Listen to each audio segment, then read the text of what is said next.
The night sky was calm, the stars scattered like tiny diamonds, watching silently as Abina and her younger sister, Kofi, sat outside their tiny one-room apartment. The faint moonlight bathed their weary faces, softening the deep lines of struggles that life had etched upon them. Life had been cruel. First, their father had died from a strange illness that no healer or doctor could explain. Their mother, unable to live with the pain of losing him, followed him 2 years later, her body broken not from sickness but by grief. In a single stroke, Abina and Kofi were left to face the world alone. When their parents were alive, they had lived well. They were not rich, but their home was filled with laughter, care and warmth. After their parents' death, everything changed. The uncles and aunties who had promised to stand by them turned their backs. Every time Abina called for help, there was always an excuse like, "Things are hard. Call back another time, I haven't received my salary.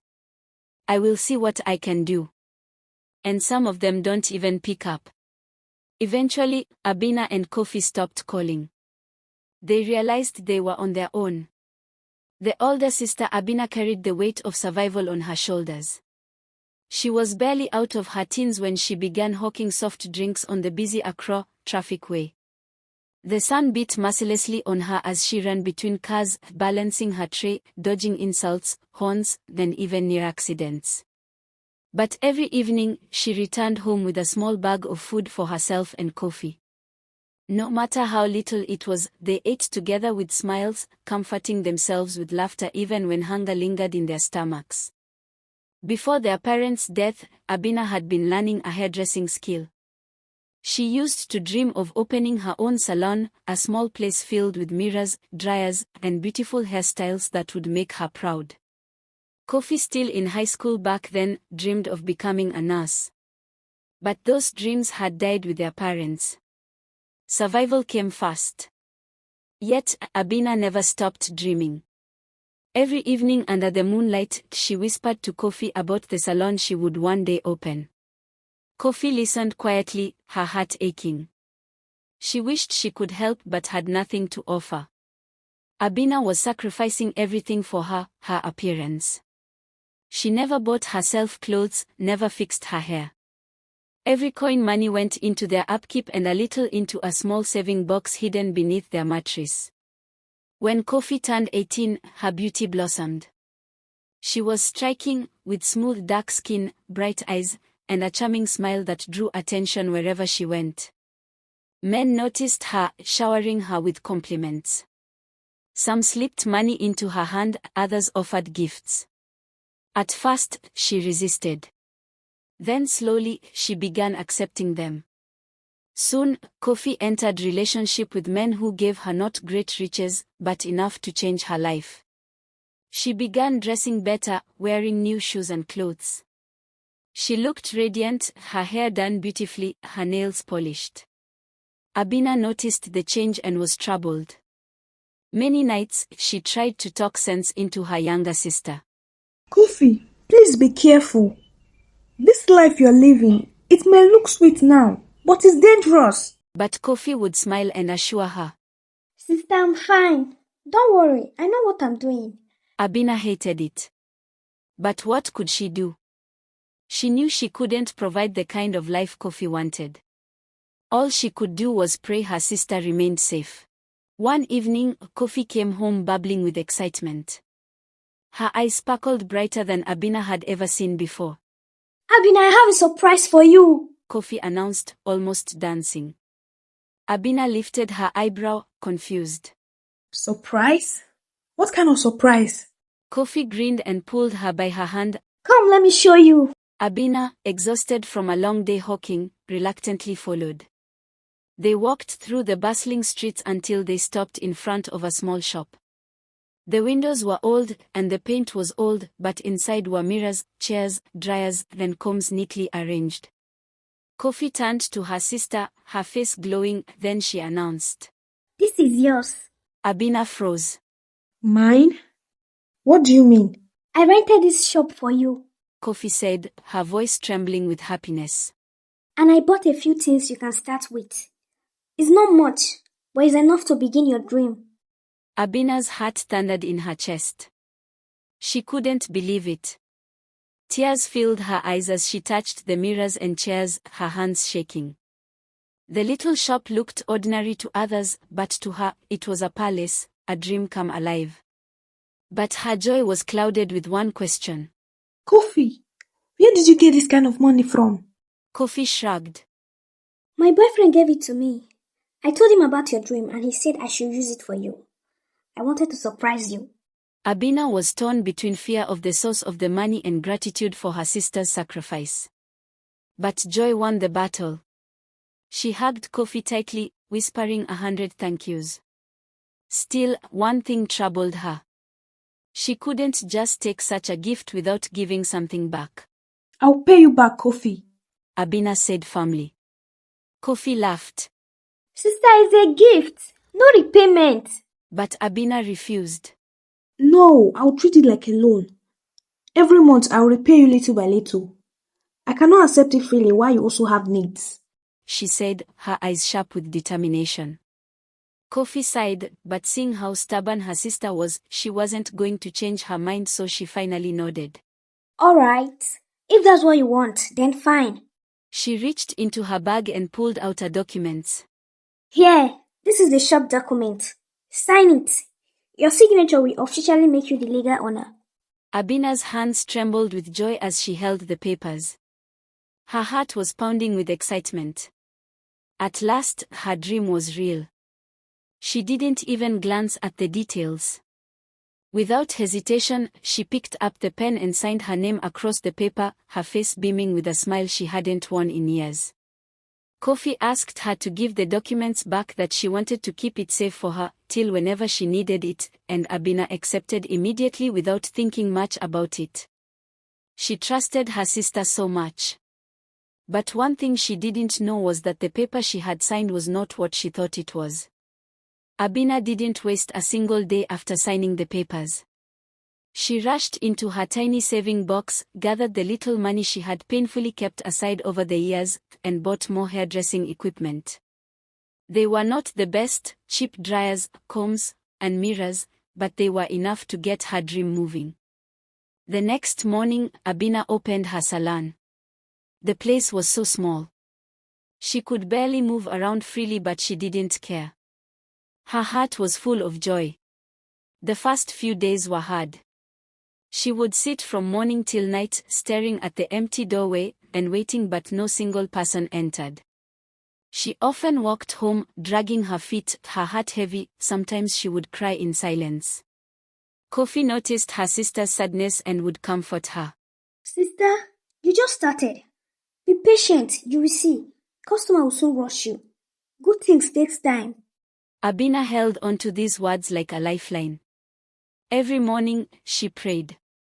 Every evening, she closed her shop with hope. Weeks passed. One day, a young lady passing by decided to give her a chance. Abina braided her hair beautifully, making the woman look like a queen. When she stepped out, people kept admiring her. From then, one person told another, and slowly, customers began trickling in. Before long, the little shop became too busy. Some women came for braids, some came for nails, others for eyelashes. Every single one of them left looking stunning. Some said her shop may be small, but her hands work like magic. Others said she was better than the big salon owners. The compliments boosted Abina's confidence. Customers returned again and again. Some made her their permanent stylist. The tiny shop began to fill up. Customers would sit and wait patiently. Some even stood outside, refusing to go and come back for the fear of losing their spot. A few big girls from the city also started coming, and when they left, they flaunted their looks, pretending they had gone to an expensive salon just to brag because Abina's work made them look so beautiful. Business was booming. And Abina, to her word, every month she paid Kofi 300 cedis as repayment for the shop. Even when she made little profit, she still paid. When she made extra, she gave more, determined to clear her debt. Quickly, within months, she had more customers than she could handle. She hired assistant. Then later, another one, because the shop was always crowded. They laughed happily together while serving customers. And Abina treated her workers with so much kindness that they loved her deeply. The loan agreement had been 300 cedis every month for 2 years, but within just 1 year, Abina had finished paying it all back. She was free at last. She rejoiced and hugged Kofi, thanking her for giving her the opportunity. 6 months later, Abina opened a more spacious and beautiful salon with better equipment. Her business grew so fast that she rented a comfortable apartment for herself and Kofi. She employed more workers who adored and cherished her. They were always happy even when they were tired. Their boss was like a family to them and they never took her for granted. Abina opened a savings account for her salon business and told Kofi about it. She also promised to send her back to school the next year to pursue her dream. Kofi clapped with excitement. "Sister, I'm proud of you," she said happily and celebrated with her. But deep inside, something began to change. At first, she was genuinely happy for Abina. But as days turned weeks, her happiness turned into something darker. Each evening, when Abina came home smiling and telling stories about how many customers filled her salon, Kofi's chest tightened. She used to laugh along, but now she forced fake smiles. She didn't want to hear about the salon anymore. Her jealousy grew. Her heart boiled with silent envy, bitterness was eating her alive. The more Abina succeeded, the more Kofi realized it was the time to take back what belongs to her.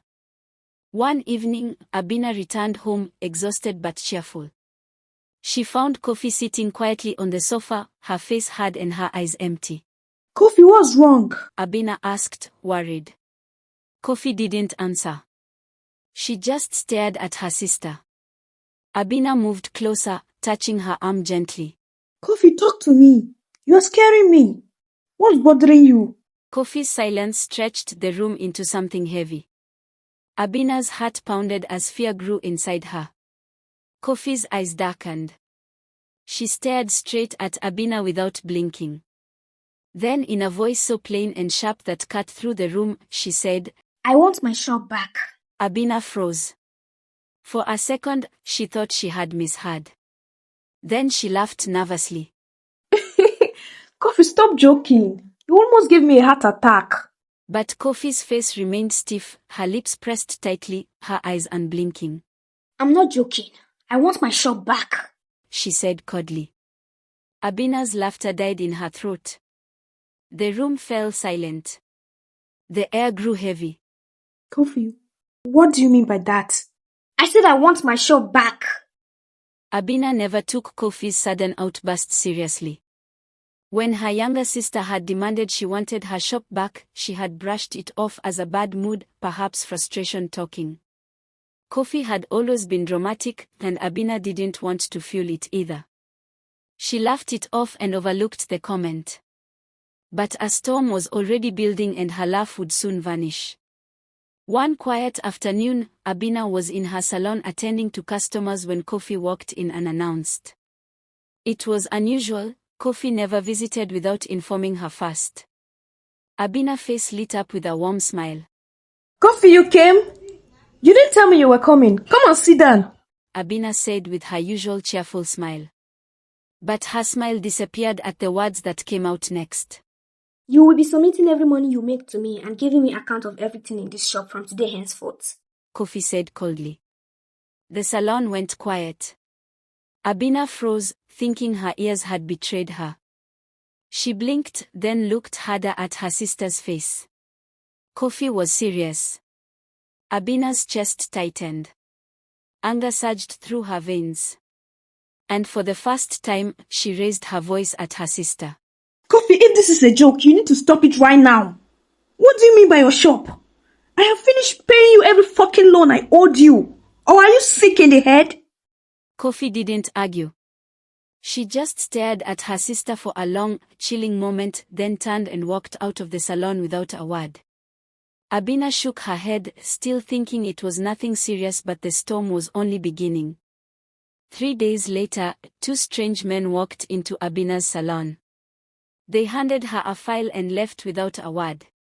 Confused, she tore it open. Her hands trembled as she read the words, her sister Kofi had taken her to court. For the first time, Abina realized this was not a joke. It was a war. In courtroom, Abina stood before the judge, her voice shaking as she insisted she was the true owner of the salon. But when they asked her to produce ownership documents, Abina had nothing. She had never registered her shop. The judge turned to Kofi. And you? Do you have proof? Kofi's lips curved into a faint smile. Without hesitation, she pulled out a neatly folded document. The judge read it loud. I, Kofi Mensah, am the rightful owner of this salon. I hereby appoint my sister, Abina Mensah, as the manager. Any upgrades, expansions, or establishments connected to the salon remain the property of its right owner. The courtroom buzzed with whispers. Abina froze.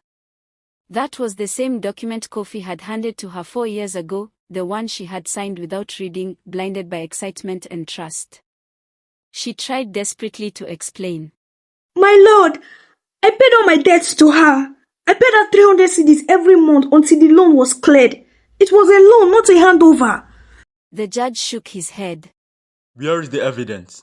Tears burned Abina's eyes. There was no receipts, no record. All her payments had been in cash. The judge cut through her thoughts like a blade. We work with evidence, not emotions. You must vacate the property or remain only as the manager under the original owner. The gavel struck. The case was dismissed. Abina's body went numb. The courtroom cheered in Kofi's favor, but inside, her world collapsed. The salon she had built with sweat and tears was gone in a blink of an eye. Outside the court, Abina's heart felt like it was bleeding. She could hardly breathe. Then, Kofi approached her with a smile that cut deeper than a knife. Sorry for your loss, Abina. But don't worry, you can still work for me. I will pay you 50 cedis. Abina stared at her sister, her chest burning with pain. 50 cedis? Was it the same salon where she had once earned thousands? Was this the same sister she had once loved and trusted? She couldn't believe this was the same sister she had sacrificed so much for. Then reality struck like thunder. She hadn't signed her dream, she had signed her trap. Abina returned home, weeping bitterly. The betrayal cut deeper than any knife. She cried until her chest hurt. Kofi returned home that night, but instead of apologizing, she packed her bags silently and left the house Abina had rented for them. She had already taken what mattered the most and there was no need of staying back. The next day, Abina's workers waited eagerly for her arrival. But instead, Kofi walked in. She gathered them all. I'm your new boss now. Kofi declared. From now on, all of you must follow my rules. Her rules were cruel and harsh. No worker was allowed to leave the salon until she said so. All tips from customers must be handed to her and anybody who failed to do so will not be paid that month. Any slightest mistake will cost them half of their salary. They must not mention their previous boss's name in the salon. And lastly, any customer who asked for Abina must be thrown out immediately. The workers exchanged uneasy glances. They didn't understand what was happening, but fear kept them silent. Some tried reaching Abina after, but she didn't answer their calls. Meanwhile, Abina was at home, still grieving her loss. But another heartbreak awaited when she tried withdrawing money from her business savings account, but the transaction failed. Panic rose in her chest. She called Kofi immediately. Kofi's voice was cold. All that money belongs to me. The document you signed said so. Don't ever call me again. Then she hung up. Abina collapsed to the floor, crying bitterly. At the salon, Kofi's arrogance destroyed everything. Customers who asked for Abina were told to leave. Loyal and skilled employees couldn't endure the insults and left one after another. Those who stayed were only desperate for money, but they still couldn't last long. Kofi shouted at customers, insulted workers, and fired anyone who annoyed her. She hired new workers, but most of them quit within days. Others lacked skill. Customers too were unhappy. They often left angry, their hair poorly done. Kofi had no skill in hairdressing. She ruined hairstyles and even insulted customers who complained. The once bustling salon grew empty. Abina, though broken, wasn't completely destroyed. She had little savings in her personal account. With no choice, she started over again, just like she had years ago. The struggle was hard. Customers were few, and sometimes she sat all day without work. Then one day, Jessie, her oldest employee, kept calling until Abina finally answered. Jessie begged her to explain what had happened. Through tears, Abina narrated everything. Jessie was furious. She told the other workers, and together, they gathered at Abina's small shop. Madam, we want to work with you, Jessie said. Abina shook her head sadly. But I can't pay you. Things are not the same anymore. We will work for free until things get better, Jessie insisted, and others nodded in unison. Abina's eyes filled with tears. Strangers had shown her more love than her own sister. She cried tears of joy. From that day, the workers returned and they worked together. The workers spread the truth across the town. Soon, gossip filled the streets. Some people said Abina built the salon from scratch and her sister just snatched it like a thief. Others said, no wonder the salon was falling, that wickedness never prosper.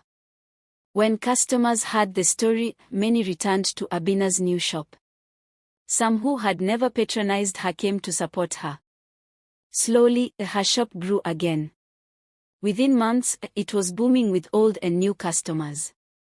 Eventually, Abina opened another salon, far bigger and more beautiful than the old one Kofi had stolen. She never stopped appreciating her workers and customers.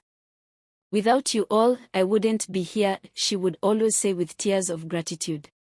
Kofi, on the other hand, watched her empire crumble. Her salon was empty, her workers gone, her customers vanished.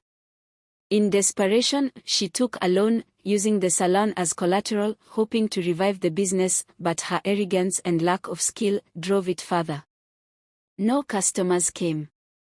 Not even workers agreed to work for her because of her arrogance and bad record in the town. The loan company hounded her daily, threatening her life. In the end, they seized her salon. The very property she stole from her sister. Her life shattered. Alone and broken, she sat in her room, crying silently. Every time she heard how successful Abina had become, guilt and regret tore her apart. Finally, she swallowed her pride, gathered courage, and went to her sister. Tears filled her eyes. Abina, please forgive me. I know I don't deserve it. I destroyed everything. But I'm sorry. Abina looked at her sister calmly. Kofi, I forgave you long time ago. God has already given me double for everything I lost. I hold nothing against you. Kofi broke down crying. But the bond they once shared was gone.